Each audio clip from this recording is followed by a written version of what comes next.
Sebab Allah mengutus anaknya ke dalam dunia bukan untuk menghakimi dunia, melainkan untuk menyelamatkannya oleh Dia.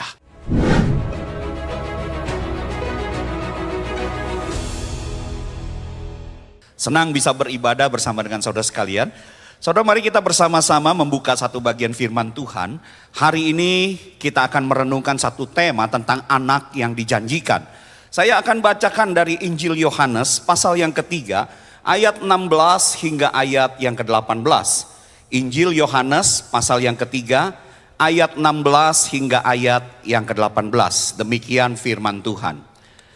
Karena begitu besar kasih Allah akan dunia ini, sehingga Ia telah mengaruniakan anaknya yang tunggal, supaya setiap orang yang percaya kepadanya tidak binasa, melainkan beroleh hidup yang kekal. Sebab Allah mengutus anaknya ke dalam dunia bukan untuk menghakimi dunia, melainkan untuk menyelamatkannya oleh Dia. Barang siapa percaya kepadanya, ia tidak akan dihukum. Barang siapa tidak percaya, ia telah berada di bawah hukuman, sebab ia tidak percaya dalam nama anak tunggal Allah. Saudara, ketika kita Natal, salah satu ornamen Natal yang tidak bisa terpisahkan dalam hidup kita adalah yang namanya pohon Natal. Saya nggak tahu Pak Alex ya, pohon Natal yang Bapak bangun ini biayanya berapa duit? Hah? Ada jemaat yang tahu berapa duit biayanya? 100 juta ada nggak Pak? Nggak ada ya, nggak ada 100 juta ya. Tapi saudara tahu nggak? Tahun 2019 sebelum kita itu dilanda COVID pada bulan Februari 2020 ya. Kalau di Indonesia. 2019 pada di dalam sebuah perayaan Natal di sebuah hotel yang bernama Hotel Kempinski Bahia Marbella Spanyol. Saudara sekalian, di sana itu terbangun juga ternyata sebuah pohon Natal yang berdiri begitu megah, dihiasi dengan berbagai permata asli. Kalau yang ini terang-terangnya kelihatannya bukan permata asli ya. Kalau di sana itu permata asli. Saudara, pohon Natal yang dibangun oleh Hotel Kempinski Bahia ini, saudara sekalian, itu menurut CNN, saudara sekalian, pada tanggal 8 Desember 2019, pohon Natal itu dikatakan memiliki 500 dekorasi buatan tangan yang dibuat oleh seorang desainer ternama kelas dunia yang bernama Debbie Wingham. Nggak tanggung-tanggung saudara sekalian ya. Dekorasi Natal ini yang dipasang itu luar biasa berkilau karena terdiri dari perhiasan buatan beberapa merek ternama yang ada di dunia. Seperti misalnya saudara sekalian ya, merek-merek itu adalah dari Bulgari, ada Cartier, Chanel, Van Cleef & Arpels, dan itu juga disertai dengan telur-telur burung onta yang berhiaskan permata asli dan botol-botol parfum yang berhiaskan permata asli. Jadi nggak heran saudara, ketika ditanya berapa duit yang dipakai untuk membangun pohon Natal ini, mereka mengatakan pihak hotel menghabiskan uang sebesar 11,9 juta pound sterling. Atau kurang lebih saudara sekalian, kalau dikurskan pada saat itu sekitar 221 miliar rupiah. Bayangin saudara, hanya untuk sebuah pohon Natal 221 miliar rupiah. Bayangkan saudara sekalian, andai kata uang sebesar itu dibelikan kerupuk. Wah, ketutup ini ya. Dibelikan kerupuk ya ketutup 221 miliar saudara sekalian ya. Hanya untuk sebuah pohon cemara yang berkilau di lobi hotel tersebut. Nah pertanyaannya saudara sekalian, kenapa mereka membuat pohon Natal termahal di dunia ini? Saya percaya bukan karena mereka mencintai Tuhan Yesus Kristus, tetapi salah satu bisnis. Caranya adalah bagaimana mereka membangun pohon Natal yang luar biasa demi untuk menarik wisatawan asing yang berkunjung ke sana. Supaya mereka bisa mengangkat tingkat hunian hotel di akhir tahun. Dan kemudian orang yang berlibur ke sana bisa berfoto dan memiliki kebanggaan. Karena di hotel tersebut menyediakan sebuah pohon Natal yang masuk sebagai pohon Natal yang tercatat di Guinness Book of World Record sebagai pohon Natal termahal di dunia. Saya tidak tahu ya sesudah COVID ini ada nggak pohon Natal yang lebih mahal dari situ. Saya belum temukan datanya. Tapi inilah pohon Natal yang termahal itu. Jadi kalau begitu sesungguhnya apa arti Natal, saudara sekalian? Mereka merayakan Natal, tetapi diri mereka sebenarnya tidak ada relasi pribadi dengan Yesus Kristus. Pribadi Yesus Kristus itu tidak ada sangkut pautnya dengan apa yang begitu megah yang mereka bangun. Karena saudara sekalian kalau berbicara tentang Natal, Natal sejatinya itu adalah tentang kebesaran anugerah kasih Allah yang Allah harus bayar sangat mahal bagi penebusan dosa manusia. Penebusan engkau dan saya. Itu artinya Natal. Natal bukan tentang sebuah kemegahan. Natal itu tentang berbicara ada seorang anak yang dijanjikan Allah, yang Allah genapi di dalam diri Yesus Kristus untuk menjadi penebus dosa bagi kita. Saudara, perikop yang kita baca ini sebenarnya adalah satu perikop yang merupakan penjelasan Tuhan Yesus kepada seorang yang bernama Nikodemus. Seorang yang boleh dikatakan sedang bertanya kepada Tuhan Yesus bagaimana caranya supaya dia bisa beroleh anugerah hidup yang kekal itu. Saudara, siapa Nikodemus ini? Saudara, Nikodemus ini bukan orang sembarangan. Nikodemus ini dikatakan adalah seorang ahli Taurat. Artinya saudara sekalian, dia seorang yang menjalani hidupnya itu sejak usia 12 tahun. Berjuang untuk mentaati dengan ketat 10 perintah Allah yang telah dirinci oleh orang-orang Yahudi pada saat itu menjadi 613 mitzvot atau 613 perintah-perintah. Jadi saudara sekalian, orang yang bernama Nikodemus karena dia adalah seorang ahli Taurat, artinya dia sudah menjalankan 613 perintah ini di dalam kehidupannya sebagai orang Yahudi sejak usia 12 tahun.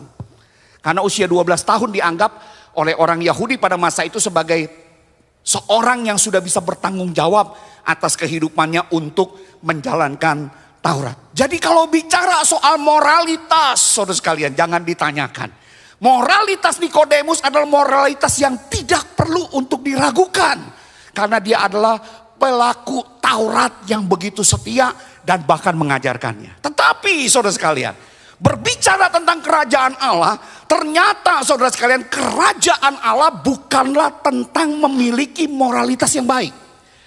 Tetapi berbicara tentang memiliki Tuhan yang benar. Moralitas yang baik itu tidak bisa menjamin seseorang itu bisa bertemu dengan yang namanya kehidupan kekal. Karena apa? Karena ini berbicara tentang siapa Tuhan yang benar yang kita percayakan. Maka itu saudara sekalian, Tuhan Yesus dengan terus terang berkata kepada Nikodemus, sekalipun dia punya moralitas yang baik, sekalipun dia pengajar Taurat, Yesus dengan terus terang berkata kepada Nikodemus, Nikodemus, kamu harus dilahirkan kembali. Kalau kamu tidak dilahirkan kembali, kamu tidak bisa melihat kerajaan Allah. Bayangkan saudara sekalian ya. Seorang yang dikatakan oleh Tuhan Yesus, kalau kamu tidak dilahirkan kembali, lihat saja nggak bisa. Maka saya percaya satu doktrin. Saudara, seseorang bisa percaya kepada Yesus itu karena kelahirannya kembali terlebih dahulu. Maka saudara sekalian, saya suka tanya kepada orang-orang ya, kalau menurut kamu, kamu percaya Yesus dulu atau lahir baru dulu? Siapa yang bilang percaya Yesus dulu? Nggak ada ya. Siapa yang bilang lahir baru dulu? Nggak ada juga. Semuanya tinggal nunggu jawaban pendeta. Kan begitu. Paling aman. Saudara, ya. Saudara, saya selalu percaya apa yang dikatakan Tuhan Yesus. Seorang yang tidak dilahirkan baru oleh anugerah Allah, nggak mungkin dia bisa berespon kepada karya Kristus. Maka kalau seorang itu bisa menerima Kristus sebagai Tuhan dan Juru Selamatnya, itu semata-mata karena anugerah Allah yang berintervensi dulu. Sehingga kita bisa berespon. Karena apa saudara sekalian? Karena harus diakui, Alkitab dengan jelas berkata bahwa manusia itu telah berdosa. Manusia itu tidak dapat menebus dosa-dosanya dengan tindakan moralnya yang penuh dengan berbagai-bagai perbuatan baik. Saudara, manusia kalau sudah berdosa, Alkitab mengatakan dia mati secara rohani. Maka kalau dia adalah seorang yang mati secara rohani, ketika Yesus memberikan mungkin jalan keselamatan dan itu digeletakkan di tangannya pun, dia tidak memiliki kekuatan untuk menggenggamnya. Kecuali orang ini dilahirkan kembali. Maka seorang yang dilahirkan kembali, dia baru bisa menerima karya Yesus di dalam kehidupannya. Maka itu untuk seorang yang bernama Nikodemus, moralnya luar biasa. Yesus berkata, enggak dilahirkan kembali, kamu enggak bisa lihat kerajaan Allah. Jangankan untuk masuk ke dalamnya, lihat saja nggak bisa. Kenapa? Manusia berdosa. Dan harus diakui saudara sekalian, perbuatan baik manusia juga nggak bisa untuk menebus manusia di dalam keberdosaannya. Alkitab berkata manusia itu telah berbuat dosa. Manusia telah cari gara-gara dengan Allah. Telah menabuh genderang perang dengan Allah. Ketika Allah berkata jangan kau makan buah pengetahuan yang baik dan yang buruk itu. Manusia itu memakannya untuk ingin menjadi Tuhan atas dirinya sendiri. Artinya kan cari gara-gara. Betul gak ya? Kalau Tuhan yang cari gara-gara, pesannya Tuhan kepada manusia begini ya. Di taman ini banyak pohon. Ya. Nah dengan banyaknya pohon itu kamu tidak boleh makan pohon yang sebegitu banyaknya ya. Buah durian, semangka, duku dan lainnya nggak boleh dimakan. Kamu tiap hari hanya boleh makan pohon satu yang di tengah-tengah. Itu namanya Tuhan cari gara-gara. Ciptain pohon segitu banyak, tiap hari kita hanya boleh makan satu jenis pohon saja. Tapi Tuhan nggak berkata begitu. Tuhan berkata semua pohon di taman ini boleh engkau makan buahnya. Hanya satu yang di tengah jangan dimakan. Tapi manusia masih menginginkan yang satu itu. Saudara, ini namanya menabuh genderang perang dengan Tuhan. Dan ketika manusia itu berdosa, Tuhan berkata upah dari dosa itu adalah maut. Ketika engkau memakannya ada konsekuensi yang mengerikan yaitu maut. Dan ketika manusia ada di dalam maut ini saudara sekalian. Berarti saudara sekalian di dalam kehidupan manusia itu ada satu murka Allah yang menyala terhadap orang yang berdosa. Karena dia adalah Allah yang begitu suci. Murka ini boleh saya ibaratkan saudara sekalian seperti sebuah cairan panas dari baja yang begitu membara. Yang siap untuk dituangkan ke atas kepala kita. Kalau kemurahan Allah itu tidak menahannya. Murka Allah itu seperti sebuah panah yang sudah ditarik sekencang-kencangnya dan itu mengarah kepada jantung kita. Kalau Allah melepaskan murka itu, saya mau katakan saudara sekalian. Sekalipun kau dan saya mungkin memiliki kekuatan 1000 iblis. Kita tidak akan mampu untuk menahan murka Allah yang ditaruh di atas kepala kita. Murka ini bergelayut saudara sekalian. Nah pertanyaannya saudara sekalian. Ketika murka Allah itu bergelayut di dalam kehidupan kita sebagai manusia yang sudah memberontak. Manusia tahu gak? Jawabannya tahu. Maka itu saudara sekalian dari zaman ke zaman, dari masa ke masa, manusia ingin mencari penyelesaian akan itu. Sehingga di dalam kehidupan manusia dalam perjalanan zamannya, berdiri yang namanya kepercayaan dan agama-agama. Apa yang diajarkan oleh kepercayaan dan agama-agama? Prinsipnya kalau saudara mau teliti saudara sekalian, semua ajaran kepercayaan dan agama-agama punya sebuah konsep yang disebut sebagai timbangan perbuatan baik dan jahat. Makanya saudara sekalian, setiap agama maupun kepercayaan selalu mengajarkan untuk para pengikutnya melakukan perbuatan baik sebanyak-banyaknya. Karena apa? Karena ini konsepnya. Bahwa satu waktu kita harus mempertanggungjawabkan hidup kita di hadapan Sang Pencipta. Nah waktu kita mempertanggungjawabkan di hadapan Sang Pencipta itu akan melihat kita. Apakah saudara sekalian perbuatan baik kita lebih banyak gak dari perbuatan jahat kita? Kalau perbuatan baik kita itu lebih banyak dari perbuatan jahat kita, maka kita akan dipersilakan untuk memasuki kehidupan yang lebih baik. Ada agama yang percaya mengatakan akan masuk dalam hidup yang kekal. Ada yang mengatakan kalau engkau bereinkarnasi engkau kemudian akan menjadi reinkarnasinya itu menjadi hidupmu itu lebih baik dibanding masa-masa hidupmu sebelumnya. Atau ada yang mengatakan kita manusia ini adalah sebagai cipratan dari ilahi itu. Maka kalau kita bisa berbuat baik sebagai cipratan, kita bisa kembali lagi menyatu dengan sang ilahi itu. Ini agama-agama, maka selalu mengajarkan untuk umatnya itu berbuat baik. Kepercayaan supaya juga mengajarkan demikian. Tapi kalau engkau yang ditemui justru perbuatan jahatmu itu lebih banyak, maka engkau akan mengalami bencana di dalam kehidupanmu yang kekal, atau ketika engkau dilahirkan kembali dan harus mengulang kehidupanmu dengan keadaan yang lebih buruk. Saudara, ini ajaran agama. Tetapi saudara sekalian, satu hal yang aneh. Alkitab justru mengatakan, untuk orang yang berdosa seperti ini saudara sekalian, perbuatan baik manusia tidak bisa menebus dosanya. Karena apa?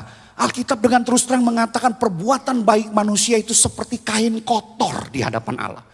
Saya dulu ketika belum percaya saya berpikir Tuhan mestinya yang adil itu kan seperti ini. Kenapa harus lewat penebusan Yesus Kristus? Cuma dengan tinggal percaya saja. Kalau begitu kepercayaan Kristen kepercayaan murahan. Cuman percaya saja langsung bisa diselamatkan. Tanpa ada usaha apapun. Bukankah harusnya yang adil seperti ini? Itu pemikiran saya sebagai manusia. Tapi Alkitab itu mengatakan gak bisa. perbuatan baik manusia itu tidak dapat menebus dosa manusia. Karena apa? Dua alasan yang saya temukan. Yang pertama, perbuatan baik manusia itu akan menjadi jahat jika bersifat manipulatif. Sekalipun tindakan kita itu baik, tapi ketika itu bersifat manipulatif, kita melakukan demi keuntungan diri kita sendiri. Saudara, perbuatan itu secara esensi menjadi jahat. Saya kasih contoh. Saudara, saya punya anak wanita, satu-satunya, ya. Namanya anak wanita satu-satunya, tentu sebagai papa sangat sayang gak sama dia. Sayang, bener ya. Dan kemudian anggaplah satu cerita ini, satu hari anak saya berkata kepada saya ya. Dia berkata kepada saya begini, "Papa, kasih saya dong uang." Loh, minta uang untuk apa? Ya udah, pokoknya papa gak usah banyak tanya dah. Pokoknya kasih saja, saya gak akan lakukan hal-hal yang buruk. Saya akan lakukan sesuatu yang baik. Oh iya, oke. Kamu mau minta berapa duit? 500.000 rupiah. Oke, 500.000 rupiah gak terlalu banyak. Namanya sayang sama anak, saya kasih sama dia 500.000 rupiah. Saudara, waktu dia dapat 500.000 rupiah ini, kemudian dia pergi ke mall. Waktu sampai di mall, dia cari sebuah toko baju, ya. Kemudian misalnya ada baju batik, kemudian dia sudah lihat, oh batik keris, ukuran papa dia sudah lihat. Ukuran baju saya itu yang cukup besar itu, ukurannya sekian. Dia beli baju batik itu. Dan kemudian sesudah dia beli, dia bungkus dengan kertas kado yang terbaik. Dan besok pagi, ketika hari Minggu itu ada, dia memberikan hadiah itu kepada saya sambil berkata, "Papa, ini hadiah yang saya berikan buat papa dari uang yang kemarin papa berikan kepada saya." Saudara, saya kebingungan. Karena apa? Saya tidak ulang tahun, saya juga tidak ulang tahun pernikahan. Kenapa tiba-tiba anak ini memberikan saya hadiah? Nah, saudara sekalian, ketika saya tanya, dia cuma jawab begini, "Ya udah, pokoknya papa terima saja." Hati papa senang gak? Senang, ya gak? Saudara, walaupun kalau kita punya anak, dia punya uang itu uangnya dari kita, dia berikan hadiah kepada kita, kita senang gak sebagai orang tua? Senang, saudara sekalian. Ya kita berkata, wah ini anak yang baik, punya 12 juga kayak begini, kita rela. Begitu, betul gak? Nah, saudara sekalian, itu anak yang baik. Tapi masalahnya, saudara sekalian, ketika dia memberikan hadiah kepada saya, dia tidak berhenti sampai di situ. Kemudian saya tanya, "Nak, kenapa kamu berikan papa hadiah?" "Papa ulang tahun tidak, ulang tahun pernikahan juga tidak." Terus dia jawab lagi, "Papa senang gak terima hadiah?" "Senang, senang luar biasa papa terima hadiah dari kamu, sekalipun uang untuk beli hadiah itu uangnya papa. Tapi hati papa senang." Saudara, waktu dia lihat muka saya tersenyum, saudara sekalian, dia keluarkan dari kantongnya itu sebuah handphone. Handphone yang sudah jadul, yang memang saya berikan bekas saya 5 tahun yang lalu. Dan kemudian dia sodorkan handphone itu kepada saya. "Papa, kalau hari ini papa senang hatinya, tolong dong handphone yang ini diganti dengan handphone merek Apple 17 yang baru rilis." Saudara, hati saya langsung jes. Betul gak? Kenapa, saudara sekalian? Saya merasa terhianati. Betul gak? Dia mendekati saya bukan dengan cinta. Dia dekati saya dengan manipulasi. Betul gak? Dia berusaha untuk mendapatkan iPhone 17 yang baru rilis dengan perbuatan baiknya ketika dia menyenangkan saya. Artinya dia mendekatkan saya bukan karena dia mencintai saya, bukan karena dia menghormati saya sebagai orang tua, tapi dia mendekati saya dengan sebuah prinsip yang bernama prinsip ekonomi. Dengan modal sekecil-kecilnya gua bisa dapat untung sebesar-besarnya. Saya kalau ketemu anak seperti itu, anak saya namanya Kesia. Saya bilang, "Kesia, sini deketan mukamu ke papa. Papa colek matamu." Begitu kan? Kamu mendekati papa bukan bangga punya papa seperti ini, tapi kamu ingin manipulasi papa. Sama, saudara sekalian. Kalau kita berkata kepada Tuhan, "Tuhan, lihat ini perbuatan baikku."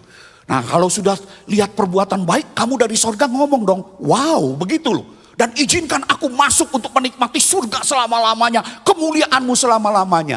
Saudara sekalian, kalau saya jadi para serafim yang melayani Tuhan dengan 6 sayap. Saya kepret manusia seperti itu dengan sayap saya. Kurang ajar banget ingin memanipulasi Tuhan. Mendekati Tuhan dengan sebuah prinsip ekonomi. Barter. Dengan perbuatanku yang kecil, aku bisa menikmati kemuliaanmu yang sebesar-besarnya. Maka itu saudara, Alkitab berkata dengan terus terang. Ketika seseorang mendekati Tuhan bukan dengan kasih, tapi dengan manipulasi, maka perbuatan baik itu secara tindakan sekalipun itu baik, tapi secara esensi itu menjadi jahat. Maka Alkitab berkata tidak ada perbuatan baik manusia yang bisa menebus dosa. Yang kedua saudara sekalian, perbuatan baik manusia juga gak bisa menebus dari dosa. Karena apa? Tidak bisa dinilai sebagai jasa karena sudah seharusnya. Saya lihat di sini ya, baik yang sudah berusia, baik yang masih muda datang dengan istrinya untuk ibadah Natal ini. Wah, saya senang kalau ngelihat pasangan-pasangan itu datang bersama dengan istri. Nah, saya mau tanya, Bapak Ibu yang sudah menikah, ya, baik yang sudah menikah beberapa tahun saudara sekalian ya, boleh nggak dalam kehidupan kita sebagai suami istri kita hitung-hitungan jasa? Boleh nggak? Saudara saya tanya, jangan dipelototin. Boleh atau tidak?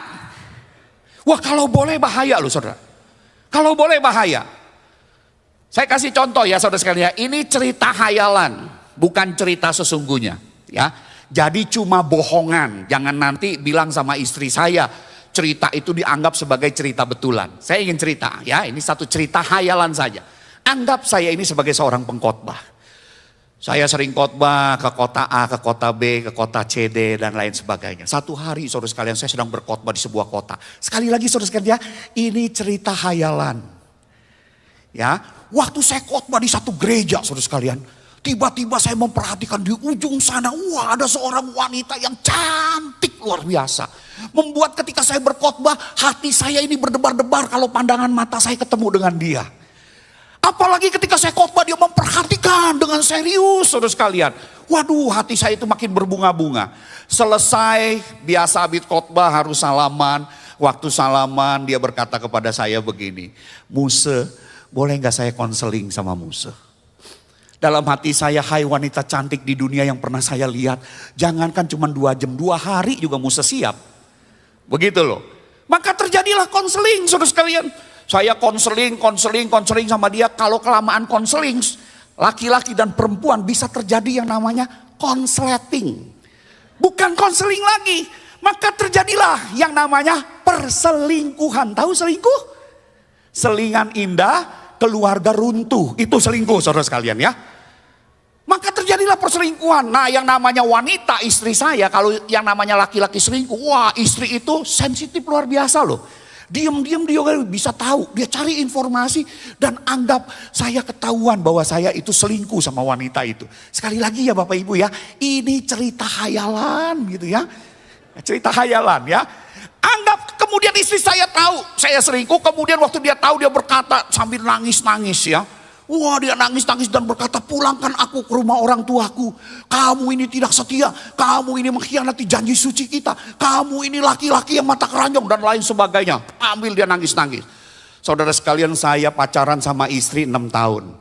Menikah 30 tahun. Artinya 36 tahun banyak gak hal-hal baik yang saya lakukan buat dia?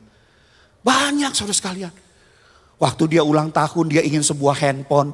Walaupun tabungan saya terbatas, hampir saya habiskan semua demi untuk memberikan handphone bagi dia. Suami kayak begini baik gak saudara? Baik. Saya masih ingat waktu dia lagi hamil, saudara sekalian, malam-malam dia berkata, Koko mau bubur. Beli bubur murah saudara, masalahnya jam 12 malam. Demi untuk sayang sama istri, saya keluarkan sepeda motor saudara sekalian. Dia ambil helm dan jaketnya, saya berkata, istri saya namanya Vina. Vina, tunggu Koko di rumah. Biar Koko yang menembus angin malam cari bubur. Suami kayak gini baik kan? Baik, banyak pengorbanan yang saya lakukan sama dia. Nah, boleh gak waktu dia nangis-nangis seperti saya bilang, udah dah. Jangan terlalu begitulah. Saya ini selingkuh juga baru 1 kali, gak sengaja itu juga. Kamu sampai nangis-nangis begitu, hitung dong. Timbang jasa saya, timbang jasa saya. Saya itu nikah sama kamu 30 tahun, pacaran 6 tahun. Berapa banyak jasa yang saya buat, kebaikan saya buat kamu. Sekarang cuma selingkuh 1 kali, kamu ngamuk ya kayak gitu. Saya mau tanya ya, jangan dipelototin. Ibu-ibu, kalau dalam cerita ini posisinya ada di posisi istri saya, boleh nggak? Hai ibu-ibu, boleh nggak? Hah? Saya nggak mau nanya bapak-bapak. Kalau bapak-bapak ditanya, boleh nggak bapak-bapak? Tuh sudah ada yang jawab boleh katanya. Bapak-bapak di sini nakal juga gitu ya. Saudara sekalian, tapi saya pernah kaget loh saudara sekalian ya. Waktu saya cerita ilustrasi begini di satu gereja kecil saudara sekalian ya. Ada satu ibu badannya besar tinggi begitu ya. Udah gitu sudah cukup besar tinggi, rambutnya keriting begitu ya. Agak hitam-hitam, dia kemudian berdiri dan berkata, boleh Pak Pendeta. Saya kaget loh.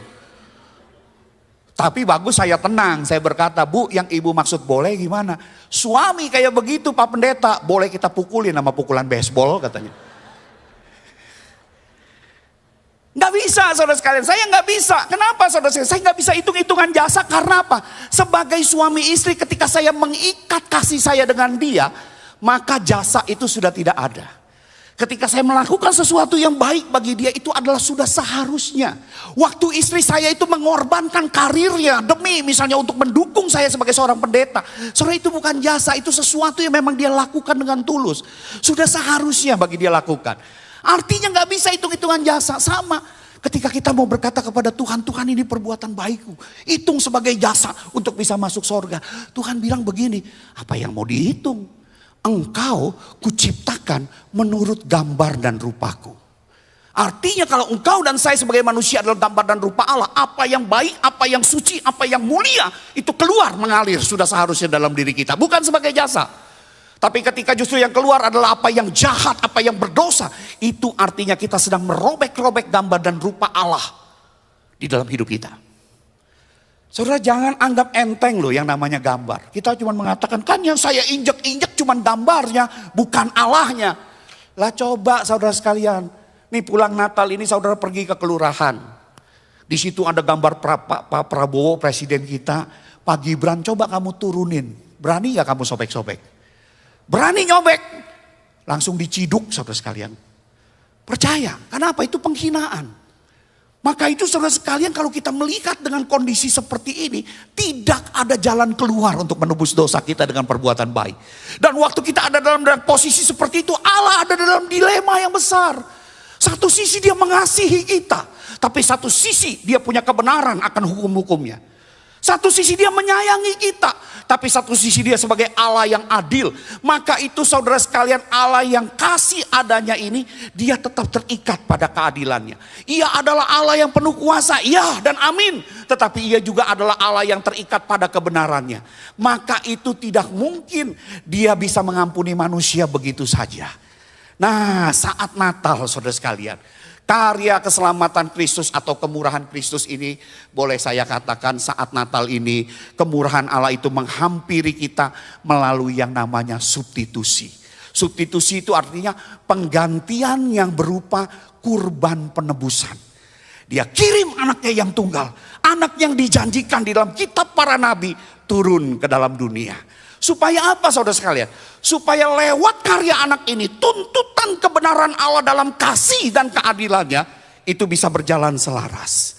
Kalau zaman dahulu Allah memberikan orang yang ingin pengampunan dosa, mereka harus memotong binatang. Darah binatang yang tidak bercacat itu kemudian dikurbankan setiap kali ibadah karena tidak memiliki kualitas yang kekal. Dalam substitusi PB, darah anak domba Allah, anak yang dijanjikan itu kemudian satu kali dikorbankan tetapi memiliki pengaruh yang kekal. Syaratnya dia harus manusia sejati yang tidak bercacat.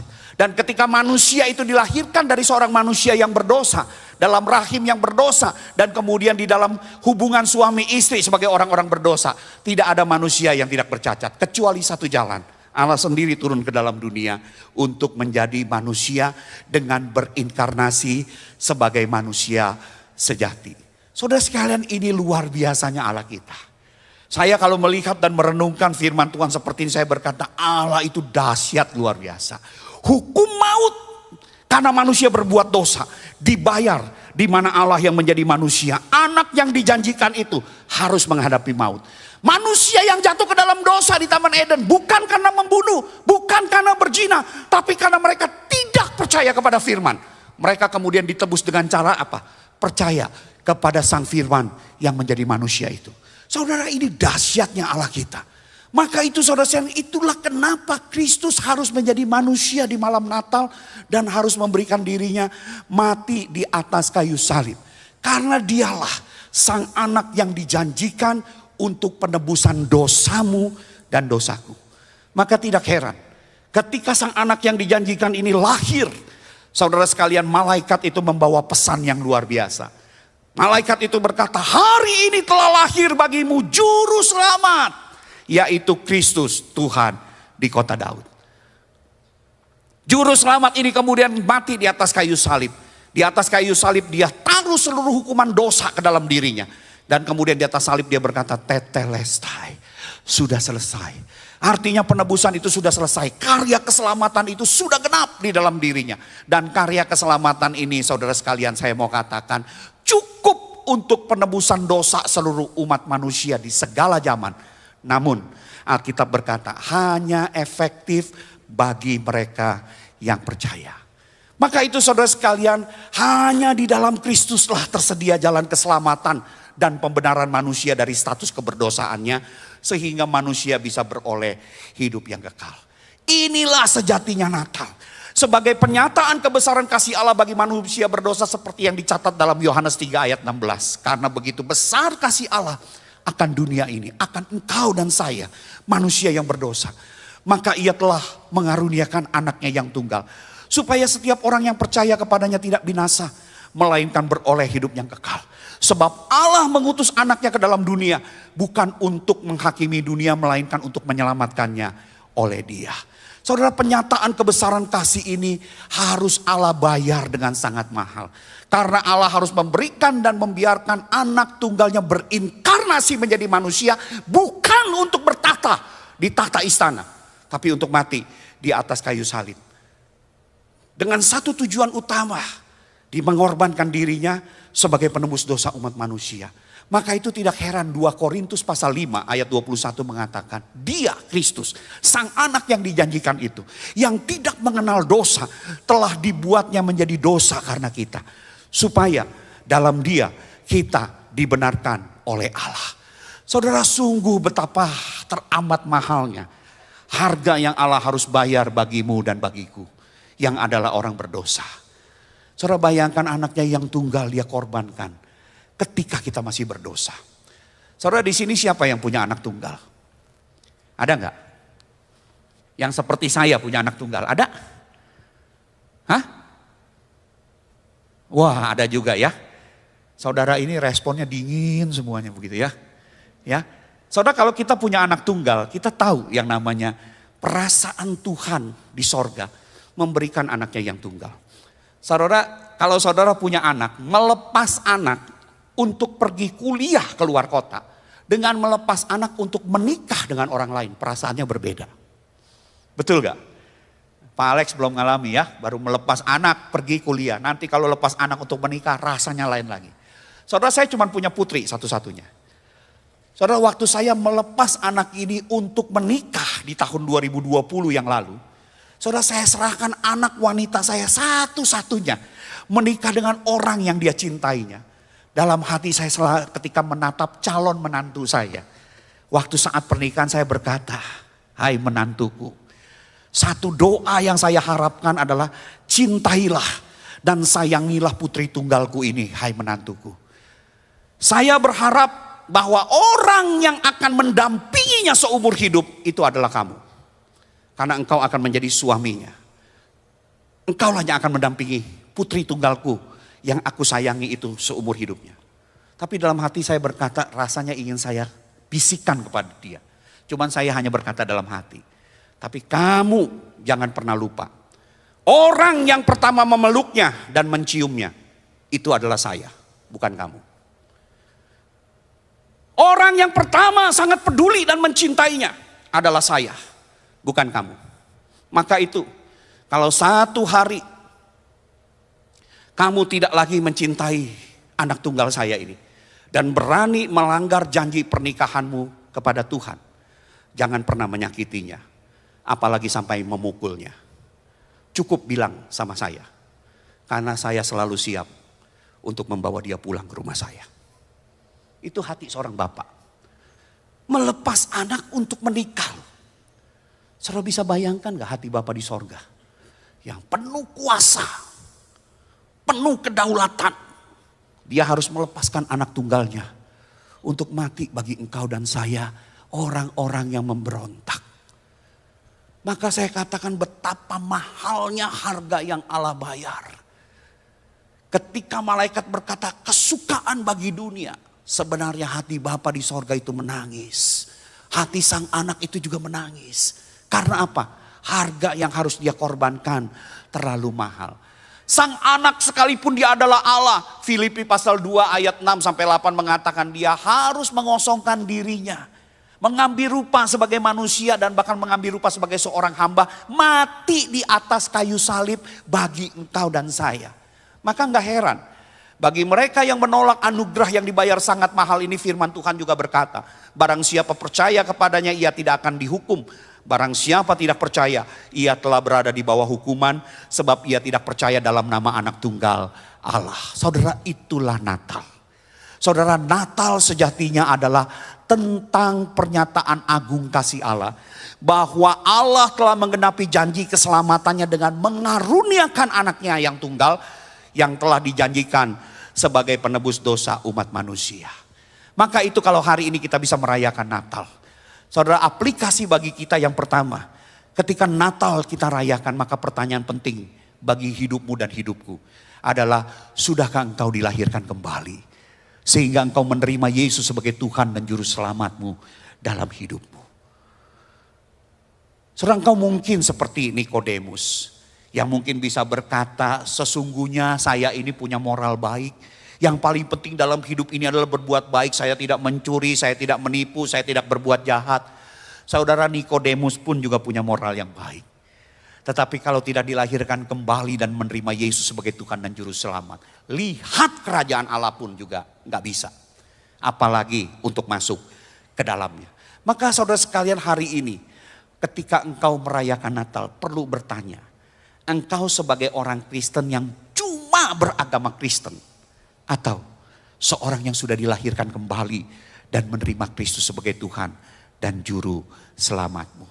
Yang kedua, kalau seorang yang sungguh-sungguh sudah menghargai kasih Allah, itu akan terwujud di dalam kehidupannya. Saudara, memang saudara sekalian, perbuatan baik kita bukanlah harga untuk membayar keselamatan. Karena harga membayar keselamatan itu Yesus yang bayar di atas kayu salib. Tetapi saudara sekalian, perbuatan baik seorang Kristen itu adalah tanda sejati bahwa dia sungguh-sungguh telah diselamatkan dan mengenal kasih Allah yang besar. Itu tanda sejati. Maka itu saudara sekalian, kalau hari ini engkau sudah ada di dalam Kristus, engkau merayakan Natal, tilik dirimu. Masih ada dosa enggak yang kau pelihara? Dosa yang mungkin pasangan hidupmu tidak tahu, anakmu tidak tahu. Atau dosa yang orang tuamu tidak tahu, hai anak-anak muda. Masih enggak engkau pelihara? Saudara, saya mau katakan kalau hari ini kita merayakan Natal, saudara. Mari kalau kita menghargai kasih Allah yang begitu besar, kita belajar hidup sekudus mungkin bagi Allah. Akui dosa kita, mohon pengampunan, bangkit kembali untuk melakukan hidup yang kudus di hadapan Allah. Saudara, jangan pernah berkata, Pak, dosa saya ini cuma dosa kecil. Saudara, saya mau katakan di hadapan Tuhan tidak ada dosa besar, tidak ada dosa kecil. Gak ada. Dosa itu semua menjijikkan di hadapan Tuhan. Harus diselesaikan. Mohon pengampunan. Mohon penyucian dari Tuhan. Lewat anugerahnya yang sudah dinyatakan di dalam karya Kristus. Jadi gak ada dosa besar, dosa kecil. Saya kasih contoh saudara sekalian ya. Kalau satu hari saudara sekalian Pak Alex Kanesa itu datang ke rumah saya. Dia datang membesuk saya, ingin mendoakan saya. Waktu dia datang ke rumah saya, tiba-tiba saudara sekalian, karena datangnya jam 7:30 malam. Saya dengar suara perutnya berbunyi. Tandanya dia lapar, ya kan? Sebagai teman yang baik, maka kemudian saya berkata, Pak Alex, udah kamu duduk dulu lah sebentar. Saya di kulkas ada kue tiaw baru saya beli. Maka saya akan masakkan kamu kue tiaw goreng. Wah, saya masak kue tiaw goreng saudara sekalian ya. Yang namanya bawang putih saya cacah sampai kecil tuh saya masukkan. Waduh, waktu bawang putih itu masuk ke minyak panas, Pak Alex itu keluarkan sapu tangannya. Wah, karena dia sudah lapar. Saya masakin, saudara. Saya masukin yang namanya kue tiaw yang segar ke dalamnya ya. Sebelum saya masukin kue tiaw, saya masukin udang, daging, bakso yang sudah saya potong-potong. Wah, saya aduk-aduk dan saya masukin kue tiaw. Sudah masukin kue tiaw, saya masukin toge yang segar. Saudara, saya aduk-aduk. Waduh, aromanya makin wangi. Ketika sudah hampir setengah matang, saya baru ingat, aduh lupa, telurnya belum dimasukin. Saya buru-buru ambil masuk ke kulkas dan saya lihat ada sebuah telur bebek di sana. Saya ambil telur bebek itu dan kemudian saya masukkan ke dalam kuali. Waktu saya pecahkan, telurnya busuk. Kira-kira apa yang saya lakukan? Maka kemudian karena pikir-pikir, Pak Alex ini yang makan, saya aduk aja begitu telur busuk itu. Saya hidangkan kue tiaw itu saudara sekalian di sebuah piring yang indah. Dan saya berkata kepada Pak Alex silakan makan. Pak Alex mungkin berkata begini, Pak Fri badanmu boleh gede. Tapi kalau kita mau berantem jangan di dapur, lapangan sepak bola. Ya kan, masa menghidangkan saya seperti itu. Saudara sekalian, kan gak mungkin, apalagi seorang pendeta, apalagi teman baik saya. Kalau saya mengalami hal seperti itu waktu saya buka, waduh telurnya busuk, saya akan buang itu semuanya. Saya akan masak kembali kue tiaw yang baru sekalipun tanpa telur karena telurnya sudah habis. Tapi yang segar buat sahabat saya. Betul? Saudara sekalian, untuk seorang pendeta yang hanya di mana kita berhutang pengajaran, berhutang bimbingan, berhutang pengembalaan, kita tidak berani menyediakan kue tiaw dengan telur busuk. Saudara, kepada Tuhan, pencipta langit dan bumi turun ke dalam dunia mati bagi engkau dan saya, berani mempersembahkan hidup kita seperti sebuah kue tiaw dengan telur busuk dan kita berkata, makanlah Tuhan, kan cuman telurnya yang busuk. Kan cuman dosa kecil Tuhan. Saudara, dia terlalu kudus. Maka itu hari ini kalau masih ada dosa yang kau sembunyikan, sekalipun orang tidak tahu akan dosa itu, bertobat. Bangkit kembali, hidup sekudus mungkin bagi Tuhan. Dan yang ketiga saudara sekalian, hari ini dalam segala keberadaanmu, waktu engkau hidup kudus bagi Tuhan, waktu engkau melayani Tuhan, layanilah dengan kasih kepadanya. Bukan untuk memanipulasinya. Kenapa? Karena engkau sudah terima kasih yang besar dulu dari dia.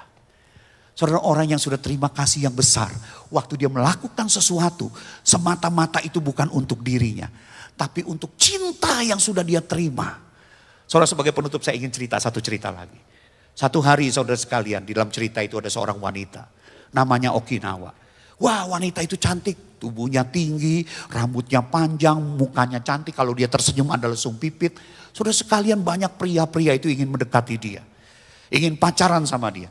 Satu pria mulai dekat mengundurkan diri. Dua pria mulai dekat mengundurkan diri. Hanya yang ketiga kemudian bisa pacaran. Sampai kemudian melewati 4 tahun berpacaran. Kenapa saudara sekalian beberapa pria mengundurkan diri?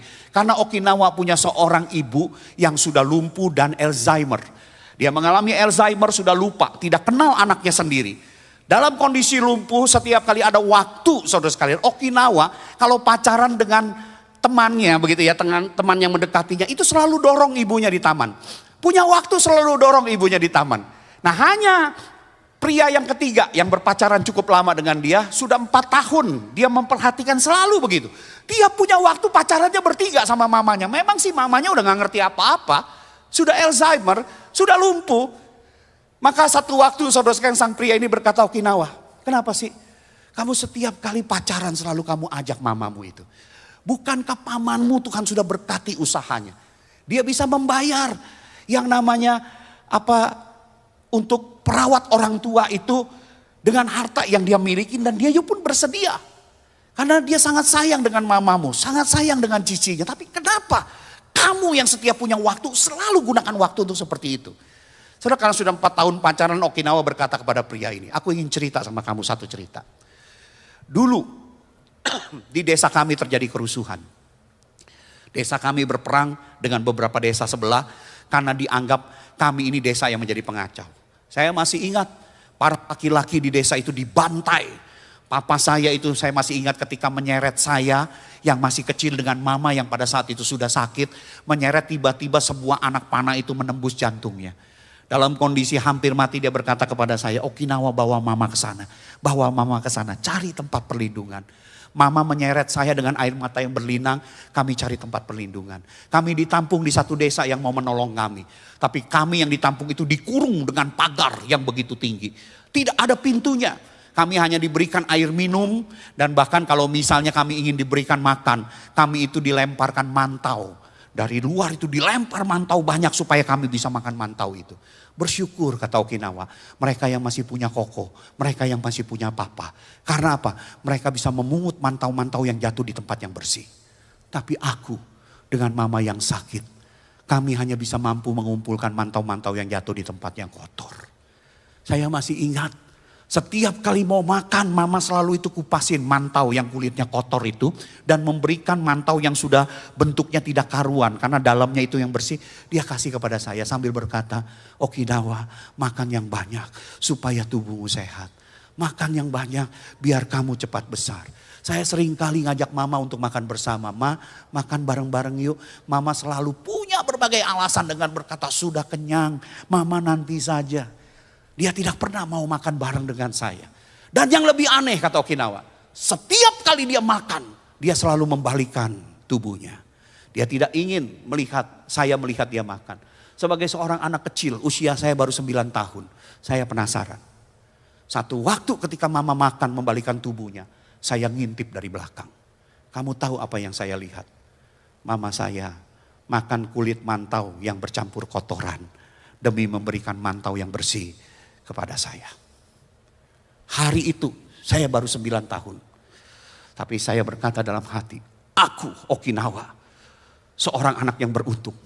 Sebab aku dilahirkan 2 kali oleh mama yang sama. Yang pertama ketika mamaku berjuang antara hidup dan mati. Hamil, aku ada di dalam kandungannya. Dia melahirkan aku dengan perjuangan yang berat karena kondisinya yang sakit. Yang kedua aku dilahirkan kedua oleh mama yang sama. Ketika aku lihat mamaku makan kulit mantau yang bercampur kotoran demi aku. Aku anak yang beruntung. Dilahirkan 2 kali oleh mama yang sama. Dan sejak saat itu aku berjanji. Bagaimanapun keadaan mama, aku akan mencintainya sampai dia menutup mata. Dan aku akan memberikan kasihku yang terbesar bagi dia. Saudara, saya mau katakan. Di dalam karya anak yang dijanjikan. Bukankah engkau dan saya juga adalah manusia yang beruntung. Manusia yang 2 kali diciptakan oleh Tuhan yang sama. Pertama ketika dia mengizinkan kita hidup dalam rajutan di dalam rahim ibu kita. Dan yang kedua ketika kita lahir dan hidup sebagai manusia yang berdosa. Dia turun ke dalam dunia. Menjadi anak yang dijanjikan itu menggenapi karyanya di atas kayu salib. Supaya kita yang adalah musuh-musuh Allah bisa diangkat menjadi anak-anak Allah yang kekasih. Maka itu hari ini. Hai anak-anak Tuhan, kalau engkau sudah mengenal kasih Allah yang begitu besar, hiduplah di dalam pengabdianmu. Apapun yang kau kerjakan, bukan lagi untuk dirimu sendiri, tapi untuk Dia yang telah menebus engkau. Saudara, perjalanan ini bukan jalan yang mudah, tapi anak yang dijanjikan itu pernah berkata begini, aku pokok anggur, kamu rantingnya. Barang siapa tinggal di dalam aku, ia akan berbuah. Barang siapa tidak tinggal di dalam aku, kamu tidak bisa berbuat apa-apa. Maka tinggallah di dalam kasih anak yang dijanjikan itu. Engkau akan diberikan kekuatannya, kuasanya untuk melakukan hal-hal besar dalam hidupmu dengan digerakkan oleh cinta akan kebesaran kasih yang sudah Dia nyatakan kepada kita. Hai anak-anak muda, kalau hari ini kau sudah ada dalam Kristus, jangan lagi taruh harga dirimu dengan like di Instagrammu, dengan pengakuan orang-orang lain. Engkau memang harus melakukan yang terbaik untuk hidupmu, tapi bukan untuk tampil wah bagi dunia ini. Tetapi karena engkau adalah carang-carang anggurnya Tuhan yang dipanggil untuk tinggal di dalam Dia dan berbuah dalam kehidupanmu. Saudara, begitu juga dengan kita. Mari saudara sekalian di dalam Natal ini.